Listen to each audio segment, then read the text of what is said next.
मित्रांनो, आपण आज घाटे परिवारांच्या घरी आलो आहे. त्यापैकी हनुमंत जयराम घाटे यांचे पिताश्री आणि मातोश्री तानुभाई घाटे आणि पिताश्री जयराम घाटे यांच्या आशीर्वादाने आज या घाटे परिवारांनी एवढी प्रगती केलेली आहे. तर पुन्हा आपण हनुमंत जयराम घाटे यांच्या जीवन प्रवासाविषयी त्यांना थोडंसं बोलतं करणार आहोत. हनुमंतराव, पुन्हा एकदा कवी प्रवेश शो यूट्यूब चॅनलवर आपलं स्वागत. नमस्कार. आपण आत्ताच सगळा ओहापोह केला. घरामध्ये तुम्ही थोरले का? हो, मी थोरला आहे. बाकीचे दोन बंधू लहान? लहान आहे. बहिणी पण लहान? बहिणी लहान आहे. अच्छा. आपली काही ह्या आंबेठाणच्या परिसरात शेतीवाडी वगैरे होती? आहे. अजूनही आहे. अजून आई आहे. वडील शेती कसं तुम्हाला तुमचा सांभाळ केलेला आहे? हो हो. ओके. मग तुम्ही तरुणपणामध्ये नक्की काय सुरुवात केली आयुष्याची?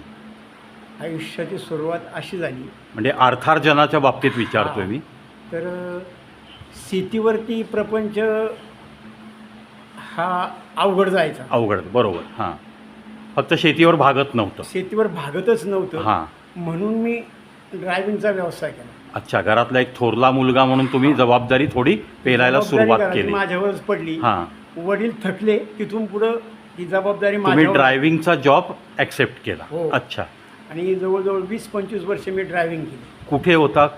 आपले चाकण एरिया, चिंचवड, पिंपरी, निगडी, आकुर्डी. म्हणजे खाजगी एखाद्या? हा, खाजगी मालकांच्या जवळ. बर. ट्रकवर होता का? ट्रकवरती होतो.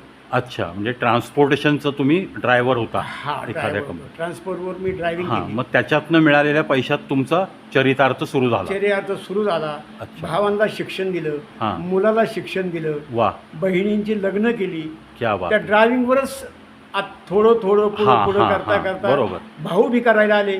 आणि मग भावांनी थोडा व्यवसाय चालू केला. माझी बी नोकरी होती. हां. मग आम्ही सगळ्यांनी मिळून हा एकत्र एकत्र प्रगती होत प्रपंच गेली. केला. हो. अच्छा अच्छा. आता हा जो वॉटर सप्लाय वगैरे हा जो बिझनेस आहे, हा कोण सांभाळतं? हा मुलगा सांभाळतो माझा. त्याच्या व्यतिरिक्त अजून काही तुमचं आता सध्या प्रगती झालेला बिझनेस वगैरे कोणता व्यापार? आत्ता आमचा पेट्रोल पंप आहे. बर. आमचं किराणा मालाचं दुकान आहे. अरे वा. हां. 15-20 ट्रक गाड्या आहेत. अच्छा. हां हां. हे सगळे आमच्या ही प्रपंचाला सगळी हातभार प्रगती आत्ता लावणारे तुमची व्यवसाय आहेत. गेल्या 15-20 वर्षातली प्रगती आहे? हो हो हो. अरे वा.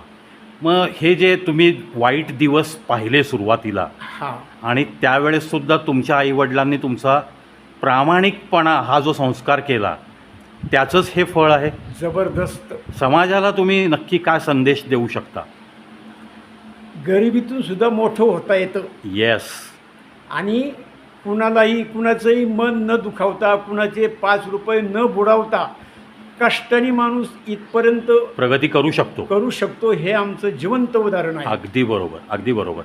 आजकाल मित्रांनो, तरुणाई जर पाहिली तर ती थोड्याशा दुःखाने नैराश्य पदरी घेणारी तरुणाई आहे. आणि प्रत्येकाला झटपट पैसा पाहिजे असं या घाटे परिवाराने कधीही ठरवलं नाही. आणि म्हणूनच आज ते ही प्रगतीची फळं चाखत आहेत.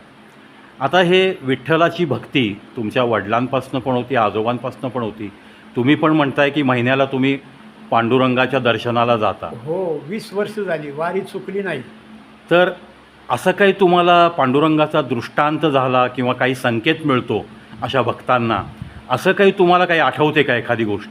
हो, नक्कीच. ती मला सांगा बरं. पांडुरंगाच्या वारीला जाताना मी स्वतः ड्रायव्हिंग करतो. हां. कारने जात आहे? हा. अच्छा. 4 व्हीलरनी जातो. हां. तर एक वेळ अशी आली की जाता जाता माझ्या गाडीने थोडा डग मारला. बर. आणि मी ब्रेक मारून गाडी साईडला घेतली सोलापूर हायवेला. हां. आता मला वाटलं काहीतरी घोटाळा झाला आहे असं मला. हां. ड्रायव्हिंग व्हीलवर बसणाऱ्या माणसाला ते कळतं की. हो, बरोबर. मी गाडी साईडला घेतली. हां. आणि एकाला खाली उतरून सांगितलं, ड्रायव्हर याच्यावर आपला टायरवर जर हात मार, हां. व्यवस्थित बघ, टायर चेक कर. हां. तो म्हणला काय नाही. म्हणलं पुढं जर मी गाडी थोडी पुढं घेतो. हां. तो पुढं वाकून खाली बघत होता आणि मी गाडी थोडी पुढं व्हायला गेलो आणि गाडीचा पुढला टायर निसटला. बापरे. खालीच गळून पडला.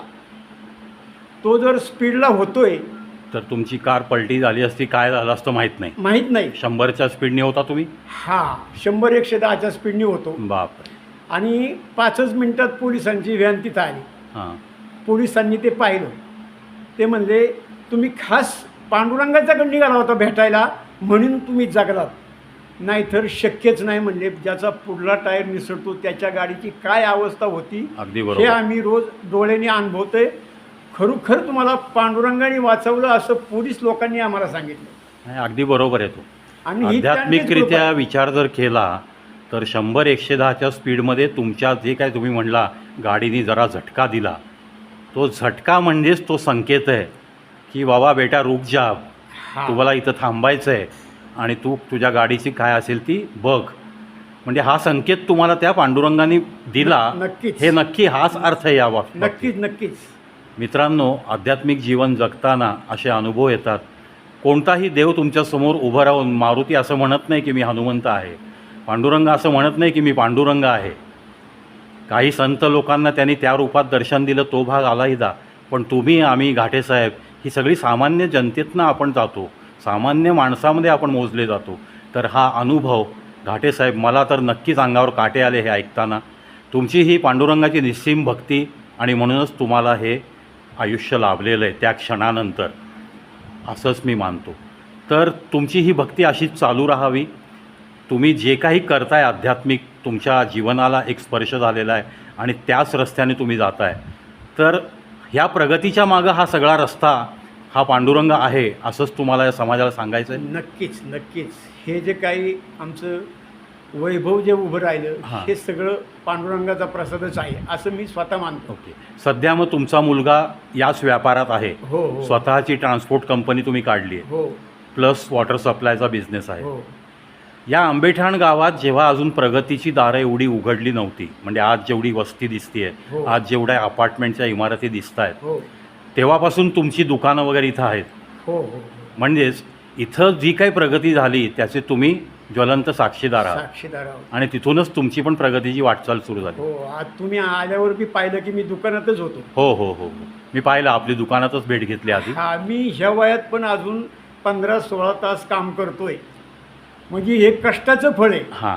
पांडुरंगाने हा कष्टाचा प्रसाद दिलाय आम्हाला, अगदी ताकद बरोबर, दिली. अगदी आणि बरोबर. शेवटपर्यंत पांडुरंगाने कष्ट करायची ताकद द्यावा ही पांडुरंगाकडे विनम्र मागणी आहे आमची. अगदी अगदी होणार. तुमची प्रत्येक मागणी, पांडुरंगाचं तुमच्यावर लक्ष आहे. आणि राहिलं तुम्ही वयाचा आत्ता उल्लेख केलात, तर तुमच्या चेहऱ्यावर जे चैतन्य आहे ना हनुमंतराव, ते वेगळं चैतन्य आहे. त्यामुळं तुमचं वय हा फक्त एक पेपरवर वाढत जाणारा आकडा आहे. तुमच्या मनातलं तारुण्य, तुमच्या मनातली भक्ती ही तुम्हाला शतायुषी करो, याच मी सदिच्छा व्यक्त करतो, शुभेच्छा व्यक्त करतो. आणि अक्षरशः तुम्हाला भेटून तुमची ही मुलाखत घेण्याचा योग माझ्या जीवनात आला, हा मी मला मिळालेला पांडुरंगाचा प्रसाद समजतो. कारण एका पांडुरंग भक्ताला त्याच्या जीवनप्रवासाविषयी थोडंसं बोलतं करण्यासाठी तुम्ही मला वेळ दिलात, त्यामुळं तुमचे पण लाख लाख आभार. तुमच्या संपूर्ण घाटे परिवाराला कधीही कोणतंही दुःख येणार नाही, कधीही कोणतंही संकट येणार नाही, ही त्या पांडुरंगाची ग्वाही आहे. आणि आलं तरीही ते संकटातून पार करण्याची शक्ती तो पांडुरंगच नक्कीच देईल. त्यामुळं तुम्हाला पुन्हा एकदा मी नमन करतो, तुमच्या पूर्ण परिवाराला शुभेच्छा देतो. तुम्हाला आरोग्यसंपन्न आयुष्य मिळो आणि तुमच्या हातून जोपर्यंत तुमचे हातपाय चालतात तोपर्यंत ही पांडुरंगाची वारी होत राहो, याच सदिच्छा आणि शुभेच्छांसह या व्हिडिओत इथंच थांबतो. रामकृष्ण हरी. रामकृष्ण हरी.